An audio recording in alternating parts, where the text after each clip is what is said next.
Welcome, Supernal viewers, to an exciting new video on Tartaria and megalithic structures and where it's all going, what it's doing for the planet, how we're going to move forward. We've got a fantastic special guest coming on in Brad Olsen. We'll talk about him in a sec when we introduce him. However, Freya, good morning. How are you going over in sunny old Perth? Sunny Perth, and it's more like overcast Perth, but I'm fantastic. Grand risings, everyone. It's bright and sparkly here in my part of the world. Nice and early. All right, so we're going to get stuck into this pretty quickly because we've got limited time with our special guest. We've got Brad Olsen with us. He is a prolific author. He's a publisher. He's a speaker. He has traveled the world, spent a bit of time here in Australia, and he's just releasing his new book called Secrets of Antarctica. And we're very privileged to have him back.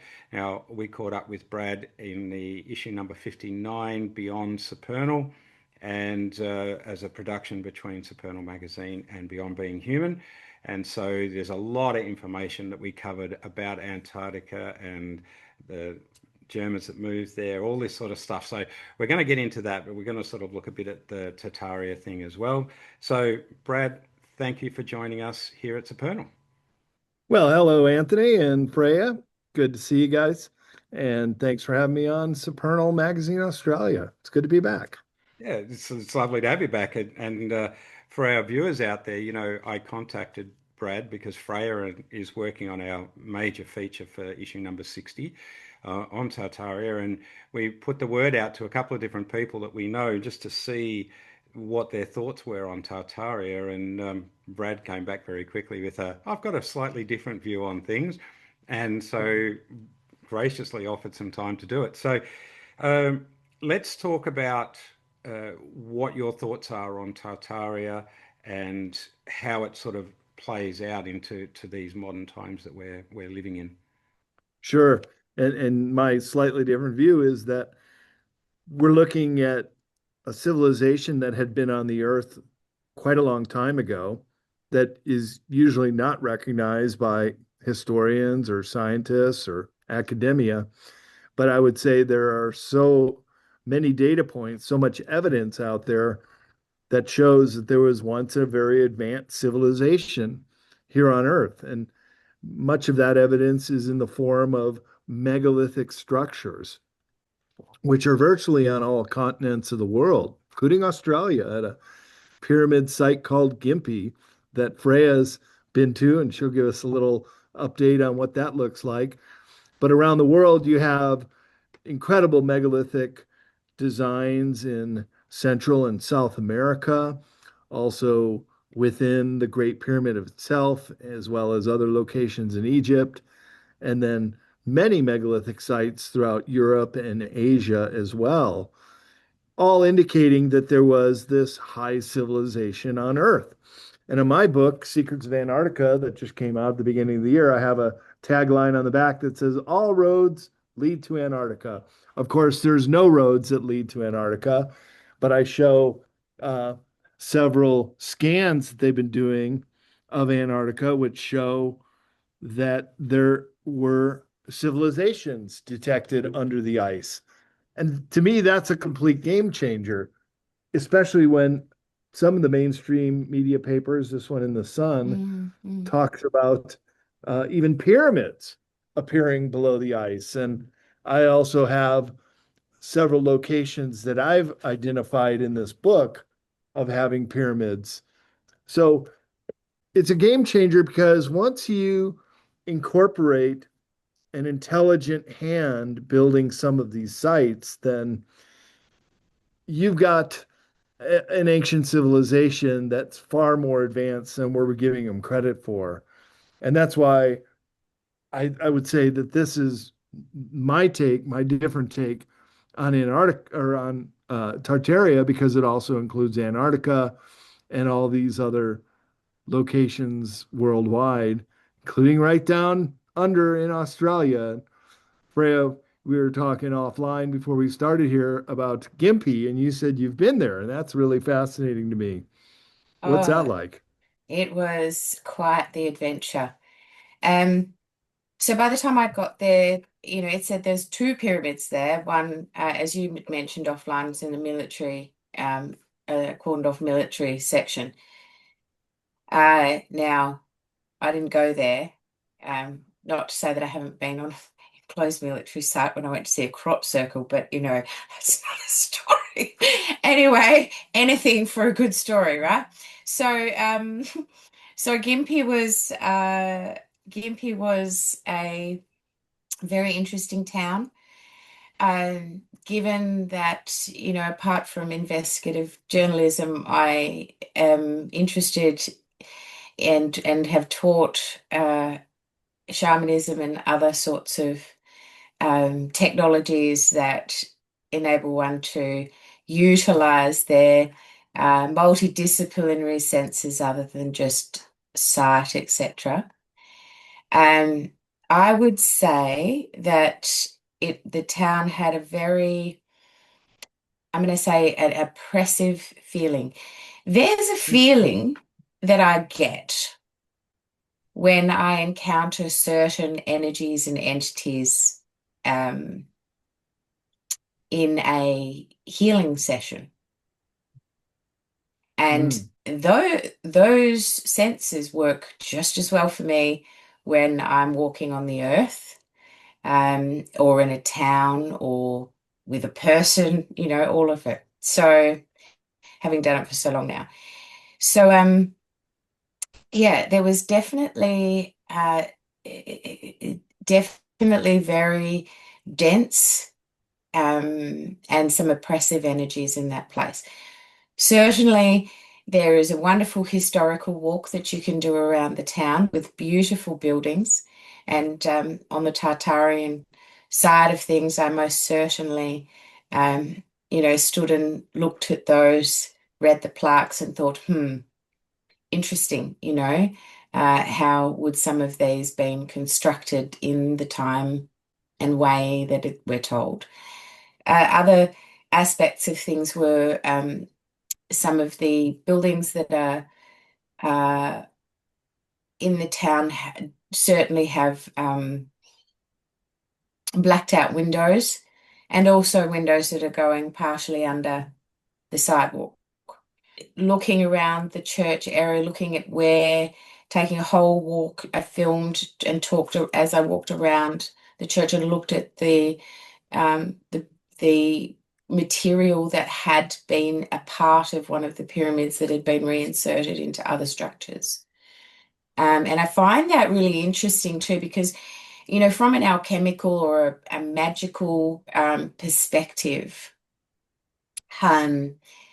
there's been techniques utilized for millennia where you work with, a piece of person's hair or, something like that to do certain things. And I can see how, that could be transposed. I know we just grab things and we recycle them and use them, but, from what I've seen, there's, we're talking about energy creation with these structures all around the world. And certainly I wonder that there isn't some sort of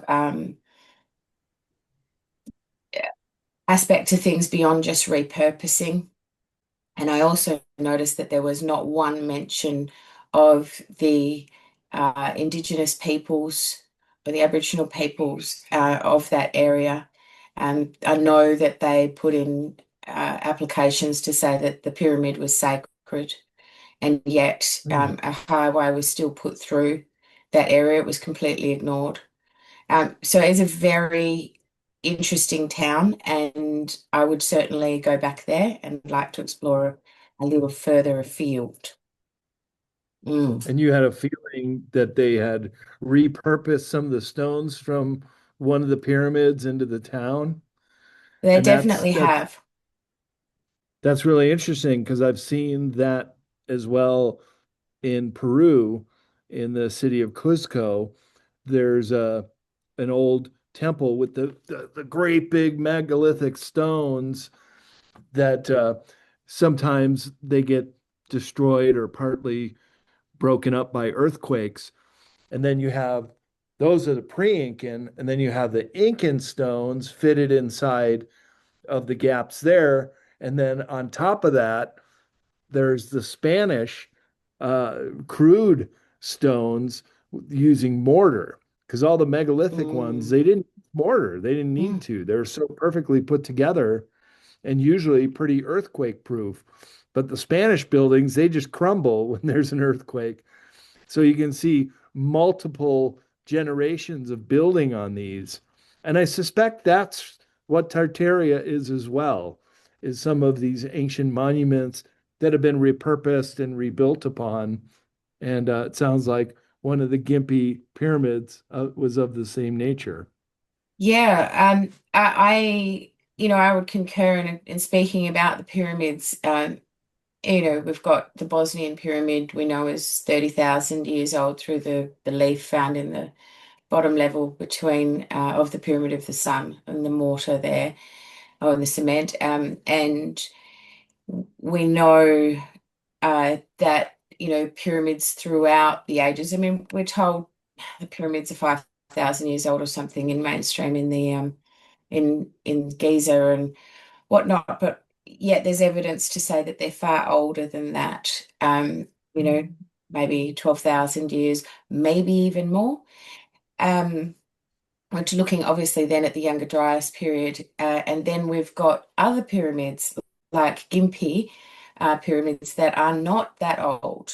They're made of a totally different, they're made differently with different materials. Yes, everyone's making, well, I would say everyone's making structures from local materials, but generally reasonably local, even if we're talking 20, 30 kilometers away, that's still relatively close. Um, However, in the more ancient structures, we're looking at composites and concretes that have been made with a technology that we do not have. So even with the ancient megalithic, just to look at pyramids, we're looking at different types of pyramids all around the Mhm. world. And that shows something about that was there were original builders, and then their capacities were lost somehow, and replications were created. Hmm. And as you say, in the Tartarian aspect, so just to quantify things a little bit for people, the Tartarian aspect, and you're right, it is overlooked.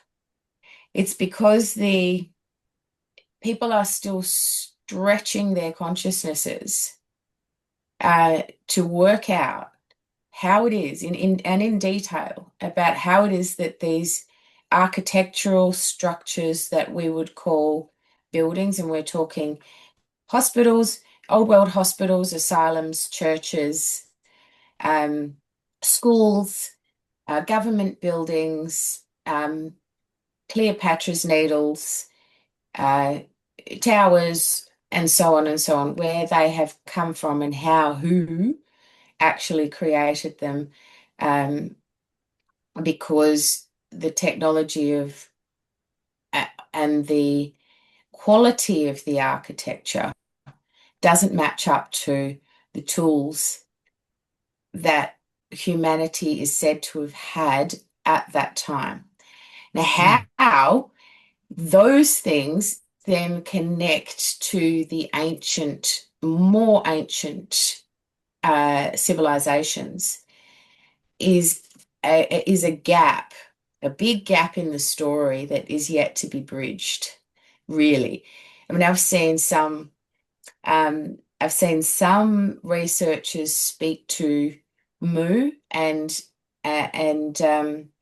Atlantis, which you mentioned when we were offline, Brad, but the relationships there are not defined because the Tartarian research is probably only 20 years old, right? Like, how long have we been looking at the pyramids and the really ancient structures? Because, yeah, I miss them.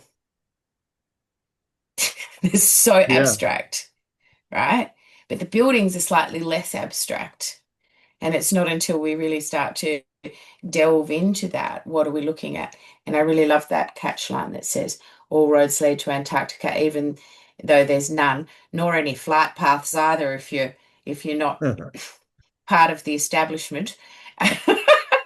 Um, so or on a mini tour. So in the same way that all roads lead to Antarctica, it is becoming evident in the Tartarian research. Now, you're talking about structures under the ice, and people are speaking to a theory in the Tartarian research now that says that the origins of Tartaria was Antarctica Hmm. and that it was frozen over. Now, I know we've got scientific evidence that says core samples say, and test science has said, 6 million-year-old core samples, da da da da. So I'm aware that that exists, but I'm also aware that there are structures under the ice, as you're speaking to in your book. Can you show us the cover of your book as well? Sure. Yeah, check Secrets of that out. Antarctica, the Yeah, untold history of the ice continent, yeah. which has sonar scans under the ice showing these potentially city grid landscapes, as well as the pyramids that Mhm. exist down there. And in the book, I locate and even give the GPS coordinates for a dozen of these pyramid sites, Look at and that. people to look at them themselves and make their own minds. They're even on official maps of McMurdo Sound, and then featured on Ancient Aliens, these incredible pyramids. And David Hatcher Childress, he spoke about it on Ancient Aliens, and he said, quote, if the gigantic pyramid in Antarctica is an artificial structure, it would probably be the oldest pyramid on the planet. And in fact, it might be the master pyramid that all the other pyramids on planet Earth were designed to look like. And we're going to Bosnia for the Bosnian Pyramid Conference in June, and we're going to explore the other oldest pyramids of the world.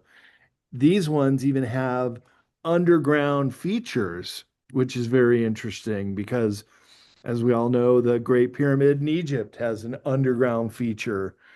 So, in the Bosnian pyramid group, they have a certain kind of healing frequency where it's been said that many people that go down there will be cured of diseases and ailments, and also give you this feeling of well-being. So I think it's negative ions are interacting down there. There's water that flows through.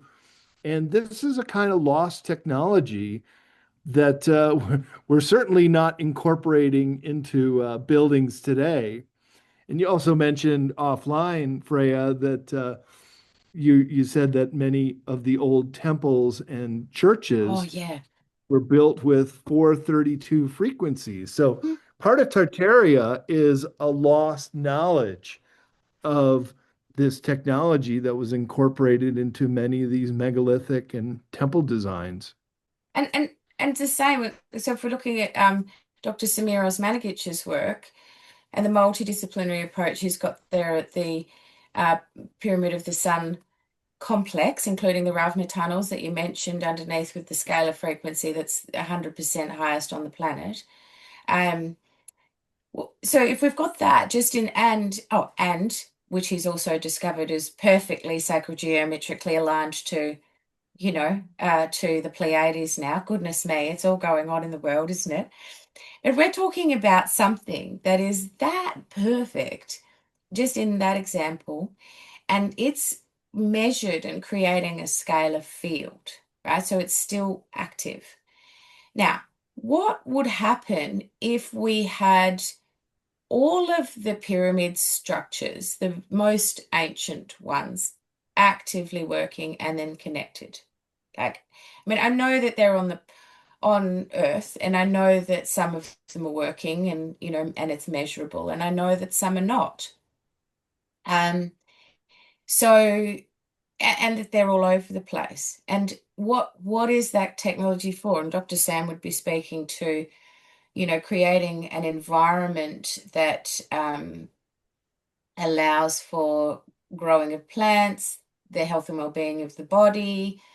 When things go out of whack, there's a space where you can go under there, under the tunnels, to get the frequency healing. So we're talking about individual and a greater global system that has been dismantled, because when you let's go back to the pyramids for a minute. Think about all of the artifacts that have been taken out of structures, not just pyramids, but old world buildings, churches, temples, etc. And they've been hauled out of there and they've been put into a museum or a private collection. Or hidden. Or completely hidden. Yeah. Thank you, Mr. Smith.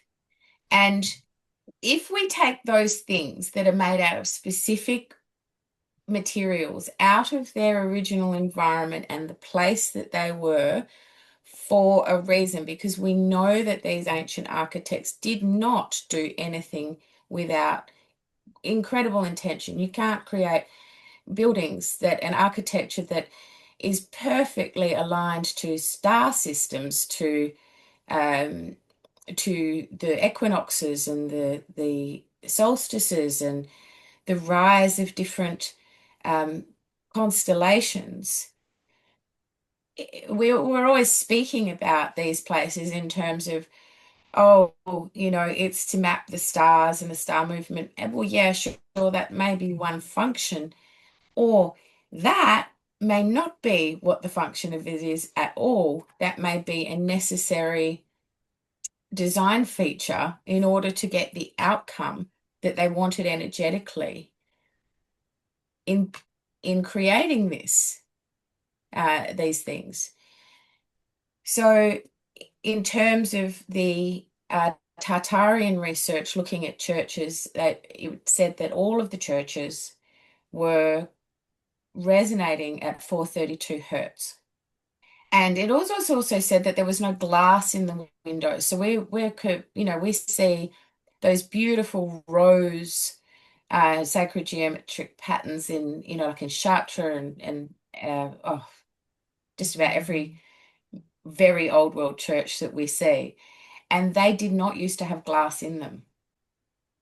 Right. There was also spires, incredible spires, balls, metallic balls. There was all sorts of things, that accoutrements on this architecture that are no longer there. Now, what did they do and why were they there? So these structures, like the Ravna tunnels, created a frequency, and these were places of healing. And there were bells, millions of bells, all tuned to 432 hertz. And they were melted down for the war effort. They needed metal, to make the weapons. So that's a polarization right there in consciousness. We're taking all the bells that create healing, and then we're going to war. And we get hauled through this drama and saga every 5 minutes on this planet too, by the way. We're right in the middle of it again. Yeah. Very much so. Very much. It's ongoing. So yeah, so if we had all of that, and I want to come back to Antarctica just briefly.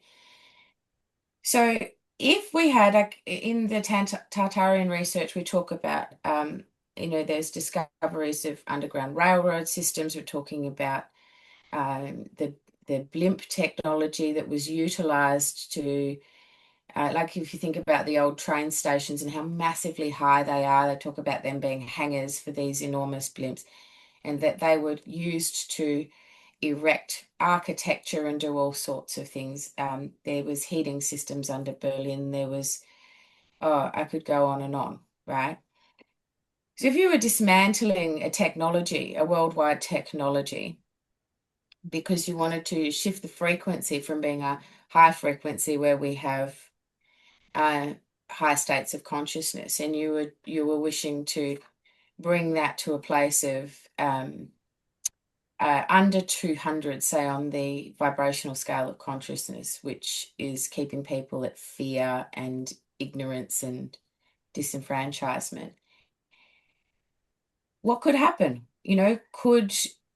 If those things were dismantled, could there have been a system that created warmth in Antarctica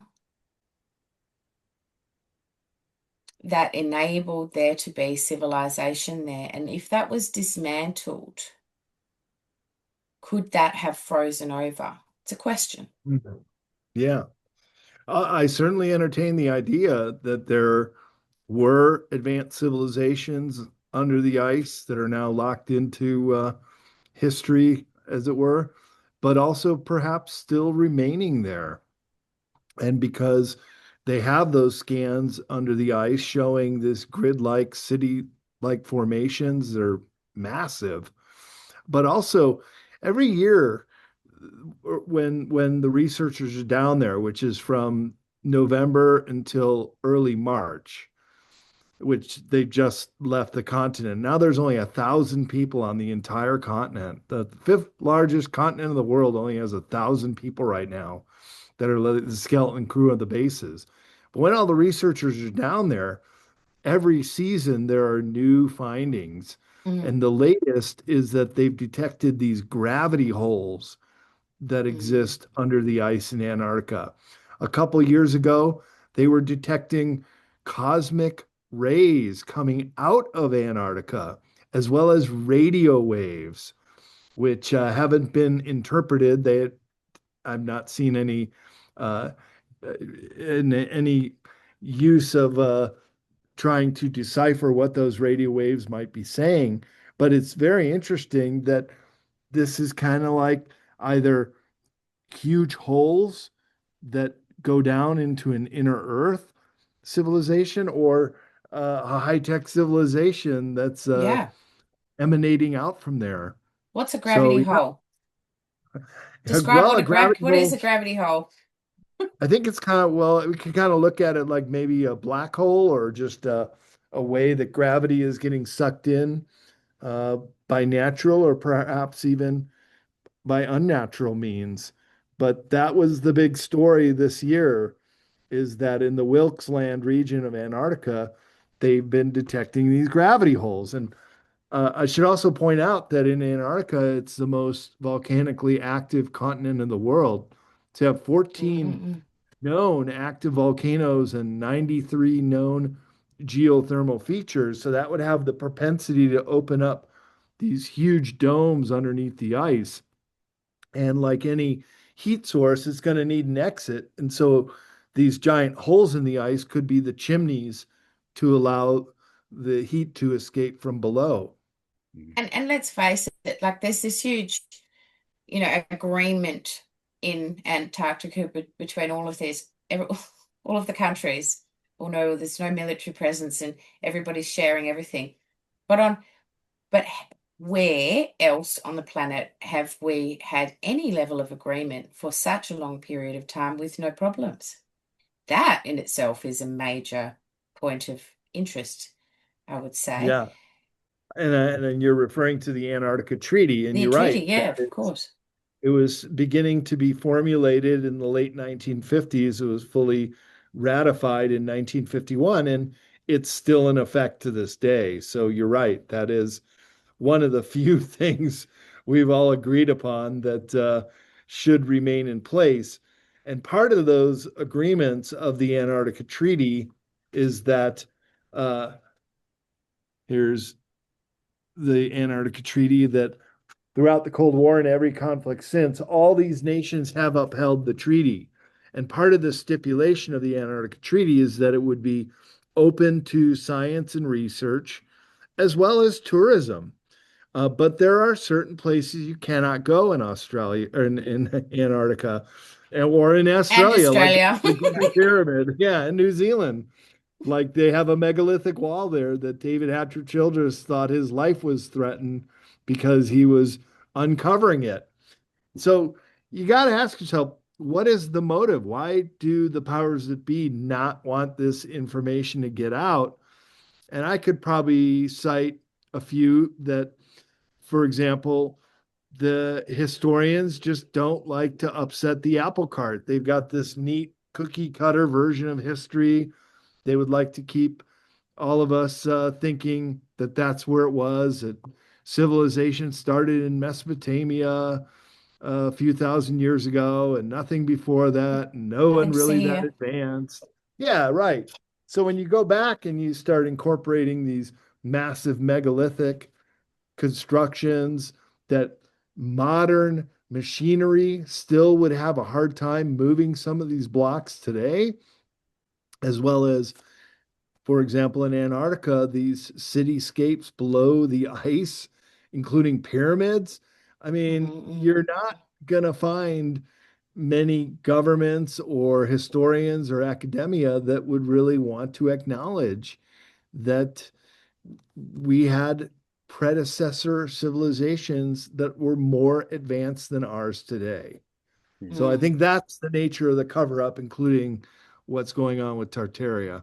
And you know, if we come into, I agree, and we come into more another aspect of things that's fascinating in relation to Tartaria, and that correlates to the concepts of potential concepts of technologies that we utilize to create the very old pyramidal and um, structures, perhaps even menhirs and such, is the capacity um,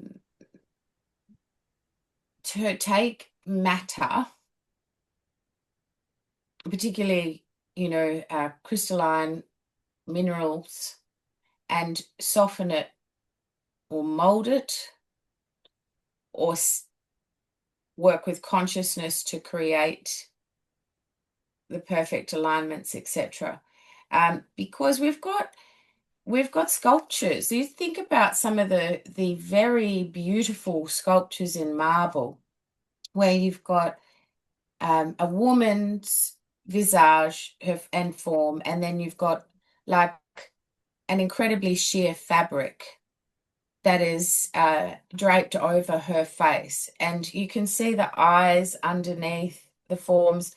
And then how could we do that? I know when I started on this journey, one of the things that really grabbed me was looking at a book, Art Forms, which is a textbook in fine arts, and I was looking at the Paleolithic drawings in Font de Gorme in France, in southern France, and I've actually been there physically, and I wept when I was there. It was incredible. And these artists are drawing perfectly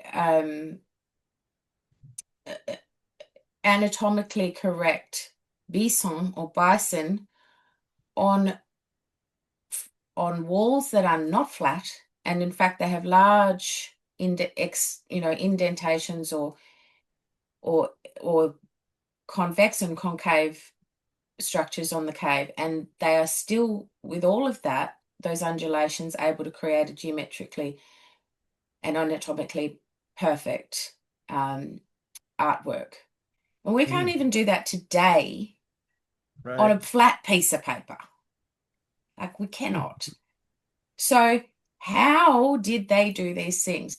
And it's the same with these beautiful, beautiful megalithic structures that just also make you feel like, you know, overcome emotionally when you walk into some of them. They certainly do for me.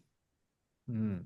Yeah, it's interesting, you know, where this is all sort of twisting and turning and winding and coming back to, who taught our Indigenous people to do that sort of stuff, and not so much say the building of, but certainly say the artworks. And if you look at the Wodjina people that are in the northwest of Western Australia, their artwork depicts alien-looking beings coming down, and the story is the Wodjina people came from the northwest and taught them about life on Australia, in Australia. And so so there's so many different aspects of what is hidden, what is learned, and how we learn, and what is controlled, so that we stay stuck, which is what you were talking about before, Brad. Scientists don't want to look at these things, and politicians certainly don't want us looking into these things too much. And why is the Antarctic still a sacred space? When they don't want us to look at everything in between. So it's a really interesting little tie up between the megalithic stuff, then moving into Tartaria, and what are we not knowing about in between all of that? Because It's pretty simple. It comes back down to power and control, doesn't it? Who controls the narrative, gets the funding, gets the monies, who controls the narrative.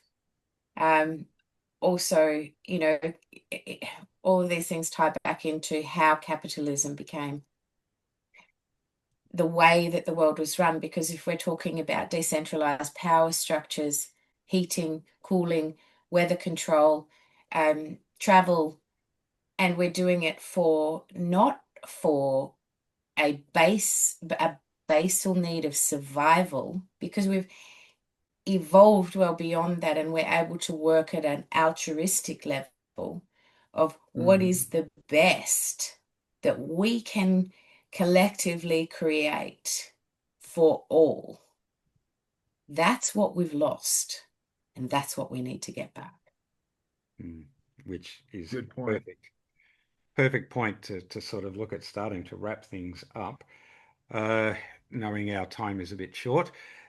Brad, you've got multiple books, and we're going to put the website links up and all the rest of it. However, your website, please, is cccpublishing.com and bradolsen.com, which has my conference schedule on it, including the Bosnian Pyramid Conference that we'll be meeting up at this summer. Yeah, I'm looking forward to that. And as we did mention earlier, I'm looking forward to picking up my signed autographed copy.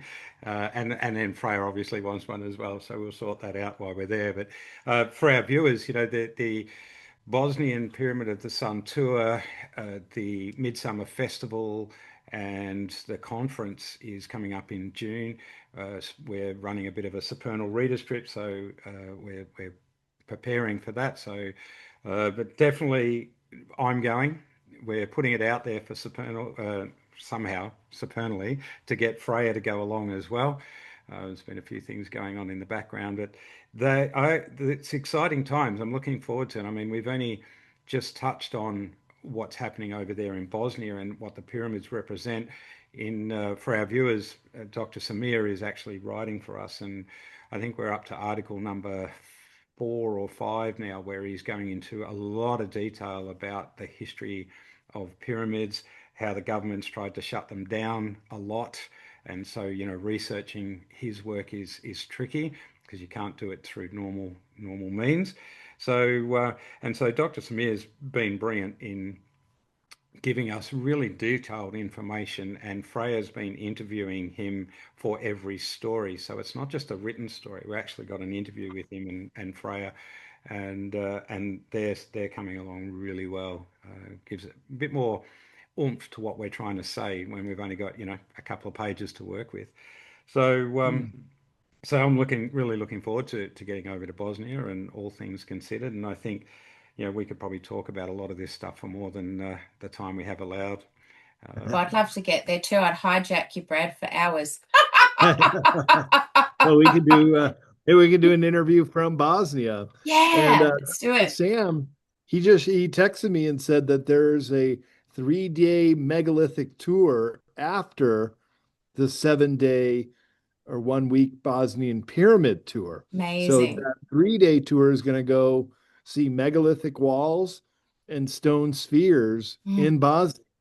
So incredible. more of this lost civilization, Tartaria, megalithic culture that once lived in the world. And as you mentioned, Freya, the Bosnian pyramids have been dated at 30,000 years old. Amazing. So everything is getting dated as older and older and older, as Graham Hancock often points out. And these pyramids in Bosnia are a great example. So I can't wait to see them with my own eyes and to climb onto the top of them and see the structure Yeah. themselves, go down into those under the pyramid tunnels that exist there too. Yeah, Yeah. Be it's amazing. one of the longest tunnels in existence that they know of at the moment. And Dr. Samir goes into how the airflow actually works down there because of the way the tunnels are constructed. It's just phenomenal. So looking forward to getting there. So looking to get. Yeah, indeed.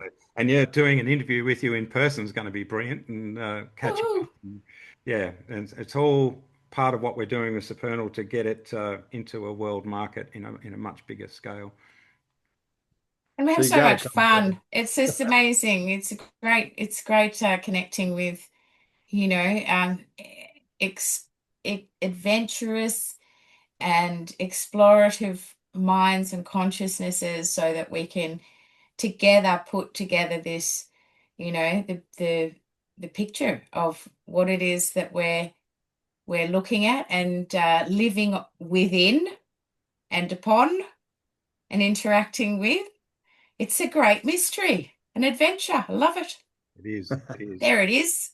There it is. Just like if we were going to Antarctica. Oh, that'd Yeah. be so Well, Yeah, well, I'd cool. put my hand to go up.